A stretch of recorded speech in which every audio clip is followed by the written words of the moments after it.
Good morning दोस्तों। आज अपन पढ़ने जा रहे हैं बेयस थ्योरम। देखिए, प्रोबेबिलिटी में बहुत ही इंपॉर्टेंट चैप्टर है ये बेयस थ्योरम का। इस पे हर साल सीबीएसई हो चाहे आरबीसी हो जरूर क्वेश्चन बनता है। सबसे पहले मैं आपको बताना चाहूँगा कि बेयस थ्योरम से पहले आपको कंडीशनल प्रोबेबिलिटी और लॉ ऑफ टोटल प्रोबेबिलिटी बिल्कुल क्लियर होनी चाहिए, तभी अपन बेयस थ्योरम आगे समझ पाएंगे। तो देखिए, पहले बात कर रहा हूँ मैं कंडीशनल प्रोबेबिलिटी की, जिसे होता क्या है। जैसे मान लो पी ए अपॉन बी,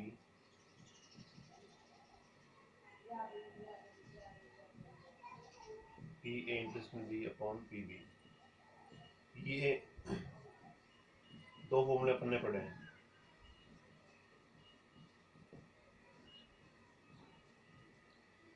अपन यहाँ पे निकालने के जाते हैं probability of event A when B has already occurred. मतलब बी इवेंट है वो पहले हो चुका है, ये पहले हो चुका है, ये पहले हो चुका है। अब फाइंड क्या करना है अपने को? इवेंट ए की प्रोबेबिलिटी फाइंड करनी है। We get to find probability of A when event B has already occurred. तो यहाँ से अपन क्या करेंगे, ये पी ए अपॉन बी का फॉर्मूला ऐसे बन गया, पी ए इंटरसेक्शन बी, मतलब उन दोनों के साथ में अकर होने की प्रोबेबिलिटी। एंड नीचे डिवाइड किस करना है? पी बी का, जो यहाँ नीचे है वो उसी का नीचे डिवाइड किया है, पी बी किया है मैंने। तो ये तो कंडीशनल प्रोबेबिलिटी के दो फॉर्मूले हो गए।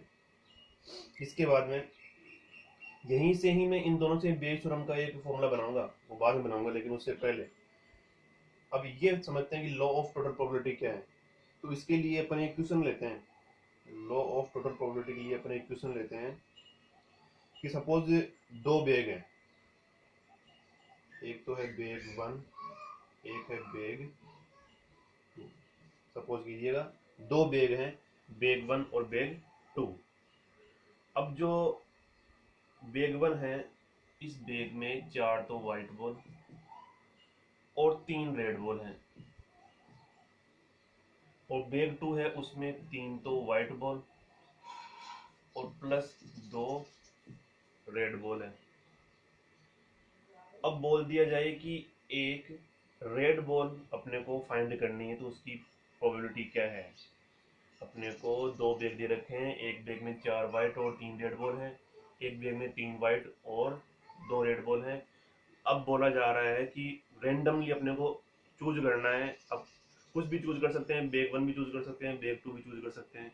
उसमें से अपने को रेड बॉल फाइंड करने की प्रोबेबिलिटी फाइंड करनी है रेड बॉल की। तो देखिए, अपने को निकालना क्या है, क्या फाइंड करना है? अपने को कोई ए इवेंट है, ये ए इवेंट क्या है? Red ball. अपने को रेड बॉल निकालनी है। तो अब रेंडमली अपन चूज करेंगे, तो हो सकता है कि अपन बैग वन भी चूज कर सकते हैं और बैग टू भी चूज कर सकते हैं। तो जो बैग वन चूज करेंगे वो मान लेते हैं वो E1 कोई इवेंट है, और बैग टू अगर चूज करते हैं तो वो कोई इवेंट E2 मान लेते हैं। दो इवेंट हो गए। तो बताइए बैग वन चूज करने की प्रोबेबिलिटी क्या आएगी? यहाँ बैग दो ही है, तो बैग वन को चूज करने की प्रोबेबिलिटी आएगी 1/2। इसी प्रकार E2, बैग टू चूज करने की प्रोबेबिलिटी क्या जाएगी? 1/2। तो E1 और E2, बैग वन और बैग टू चूज करने की प्रोबेबिलिटी अपने पास में आ चुकी है। रेंडमली आप कोई भी चूज कर सकते हो कि या बैग वन चूज करें या बैग टू चूज करें। ठीक है, मान लो कि हाँ बैग वन अपने पास में आ गया। तो बैग वन अपने पास में आ गया, इसका मतलब क्या हुआ? बैग वन तो आ चुका है और उसमें से रेड बॉल फाइंड करने की प्रोबेबिलिटी, तो क्या मैं इसको अब ऐसे बोल सकता हूँ? पी, देखो बैग वन आ चुका अपने पास में, तो E1, बैग वन तो चूज कर लिया और उसमें से क्या बोला है? Red ball. और रेड बॉल आना, मैंने कौन सा इवेंट लिया है? मैंने ए इवेंट लिया है। तो मेरे को निकालना क्या है? PA/E1, ये वाला ऐसे बन गया ना। ये E1 इवेंट पहले हो चुका है, अब आपको ए इवेंट के बारे में बताना है। बैग वन तो आ चुका है, लेकिन इवेंट उसमें क्या होना चाहिए? रेड बॉल आनी चाहिए। तो इसकी जो प्रोबेबिलिटी आएगी बताइए, बैग वन में कितने रेड बॉल है? तीन, तो तीन, थ्री अपॉन टोटल बॉल्स कितनी हो गई? 7। तो PA/E1 की वैल्यू कितनी आ गई? 3/7। सिमिलरली मान लीजिए आपको ये E2 है, बॉय बेग 2 आपने चूज कर लिया और उसमें से अपने को रेड बॉल फाइंड करनी है, तो मैं अब क्या लिखूंगा, पी बेग 2 आ गया अपने पास में, उसमें से रेड बॉल मतलब ए, जो इवेंट पहले हो चुका है वो नीचे लेते हैं और जिसकी प्रोबेबिलिटी फाइंड करना होता है वो ऊपर लेते हैं, इक्वल टू, अब ये देखो कितने आएंगे यहाँ पे, रेड बॉल कितनी इसमें 2 और नीचे कितने आ जाएंगे 5, तो 2/5 अपने पास में क्या हो गई, बेग 2 से रेड बॉल निकालने की प्रोबेबिलिटी, बेग 1 से रेड बॉल निकालने की प्रोबेबिलिटी कितनी होगी 3/7। अब बोले कि हाँ आपको रेड बॉल किस समय से बोला गया है कि रेड बॉल फाइंड करने की प्रोबेबिलिटी बताइए, ये नहीं बोला कि बेग 1 से बोला है या बेग 2 से बोला है, तो मेरे को सिर्फ बताना पी ए इवेंट मैंने आपको पहले बता दिया है क्या है, रेड बॉल, गेट ए रेड बॉल, एक रेड बॉल होनी चाहिए वो। तो अब जितनी भी पॉसिबिलिटी है रेड बॉल आने की, वो सारी पॉसिबिलिटी यहाँ पे अपन लिखेंगे। देखो पहले तो क्या कंडीशन ये बन सकती है कि अपन कौन सा चूज करें, बेग 1 चूज कर दें, बेग 1 चूज कर सकते हैं, और बेग 1 चूज करने के बाद में उसमें रेड बॉल आए तो उसको क्या लिखूंगा मैं, PA/E1 लिखूंगा मैं, प्लस देखो और लगा रहा हूँ यहाँ पे, या कोई कंडीशन ये भी है कि हाँ ये पहला बेग आ गया उसमें से रेड बॉल आ गई, या मतलब और लगता है जब प्लस लगता है हमेशा, फिर प्लस मान लो आपने बेग 2 चूज कर लिया, ये भी तो पॉसिबिलिटी है, तो बेग 2 चूज कर लिया उसमें से रेड बॉल आए तो ये लो PA/E2। अब देखिए PE1 आपके पास में है क्या, बिल्कुल सर PE1 ये रहा 1/2 इंटू PAE1 है क्या, AE1 भी अपने पास में 3/7 प्लस PE2 है क्या, PE2 भी अपने पास में 1/2, तो PA/E2 है क्या, बिल्कुल ये रहा 2/5। तो इसको पूरे को सिंपल करेंगे, सोल्व आउट करेंगे तो ये 29/70 आएगा, 29/70। तो इसे ही बोलते हैं, ये जो अपन ऐड कर रहे हैं ना, इसे ही बोलते हैं लॉ ऑफ टोटल प्रोबेबिलिटी। अब सुनिए मेरी बात, यहाँ तक आपको बिल्कुल क्लियर हो जाना चाहिए। मैंने बोला बेग 1 और बेग 2 थे, बेग 1 में 4 वाइट और 3 रेड बॉल थी, बेग 2 में 3 वाइट और 2 रेड बॉल थी, और इन दोनों बेगों में से रैंडमली किसी एक को चूज करना है, और बोला गया कि वो एक बॉल निकाली जा रही है और वो बॉल कौन सी होनी चाहिए, डॉन बॉल आर रेड बॉल होनी चाहिए। तो इसके लिए क्या करेंगे, सबसे पहले हम रैंडमली देखते हैं कि हाँ तो वो बेग 1 हो सकता है, तो उसकी प्रोबेबिलिटी क्या 1/2, ये इवेंट आपको लिखने पड़ेंगे, शो करने पड़ेंगे। इवन इवेंट क्या है, चूजन बेग 1, E2 क्या है, चूजन बेग 2, और ए क्या है, गेट ए रेड बॉल, ये 3 इवेंट है। तो इवन अपने पास में 1/2 बेग चूज करने की प्रोबेबिलिटी, बेग 2 में E2 चूज करने की प्रोबेबिलिटी क्या हो जाएगी 1/2। अब ये चूज हो गया तो इसमें रेड की प्रोबेबिलिटी कितनी होगी 3/7, ये चूज कर लिया तो इसमें रेड की प्रोबेबिलिटी कितनी होगी 2/5, और ये टोटल प्रोबेबिलिटी अपन ने यहाँ पे लगा दी, ठीक है। अब इसमें देखिए, लेकिन ये जरूर ध्यान रखेंगे E1 और E2 है ना, E1 एंड E2 ये दोनों क्या होने चाहिए, म्यूचुअली एक्सक्लूसिव इवेंट होने चाहिए,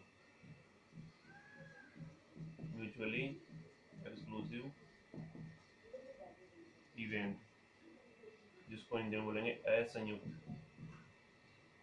असंयुक्त, या इसको अपवर्जी घटना बोलते हैं, असंयुक्त या अपवर्जी घटना, मतलब डिसजॉइंट है, ये सीधी सी कहानी है कि डिसजॉइंट मतलब ये इंडिपेंडेंट नहीं है, नॉन इंडिपेंडेंट है, मतलब आप बोल सकते हो कि E1 का इफेक्ट E2 की प्रोबेबिलिटी पर नहीं पड़ रहा और E2 का इफेक्ट E1 वाली प्रोबेबिलिटी पे नहीं पड़ रहा, डिसजॉइंट है ये एक दूसरे से, तो ये दोनों इवेंट ऐसे होना चाहिए, ठीक है। अभी मैंने आपको क्वेश्चन में बताया कि रेड बॉल मेरे को फाइंड करनी थी। अब मान लो मैं एक कंडीशन और लेता हूँ आगे,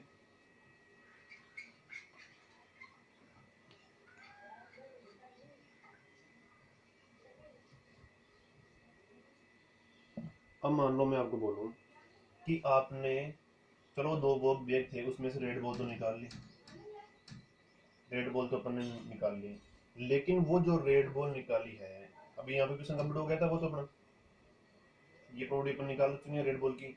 अब बोले कि हाँ रेड बॉल तो आ गई, लेकिन आप बताइए कि वो रेड बॉल आई है वो बेग 2 से निकाली आपने, ध्यान सुनिएगा इस चीज को। आपने रेड बॉल निकाल ली, अब बताइए कि वो जो रेड बॉल निकाली है वो किससे आई, वेग 2 से आई है। तो कुछ समझे? देखना, रेड बॉल मतलब ए इवेंट, वेग 2 मतलब कौन सा इवेंट, E2 इवेंट। आपने रेड बॉल निकाल ली है, ये इवेंट पहले हो चुका है, ये इवेंट पहले हो चुका है, और जो इवेंट पहले हो चुका है उसको अपन नीचे लेते हैं, और अपने को फाइंड क्या करना है कि वो वेग 2 में से आई थी, मतलब आपको E2 अपॉन ए फाइंड करना है। समझ गए? रिवर्स प्रोसेस होता है ये, मतलब रिवर्स प्रोसेस हो गया। वापस आपने रेड बॉल तो निकाल ली, लेकिन आपको क्या करना है, वापस हमें बताना कि वो ए मतलब उसमें वेब 2 से आई थी। तो बिल्कुल सिंपल है, देखो क्या करेंगे इसमें अब।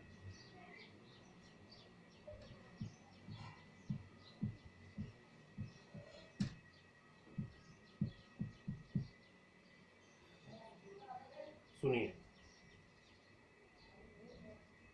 प्रोबेबिलिटी ऑफ E2 अपॉन ए, इसका फॉर्मूला मैं यहाँ पे बनाऊंगा। उससे पहले मैं डायरेक्ट आपको ये बता रहा हूँ कि करना क्या है।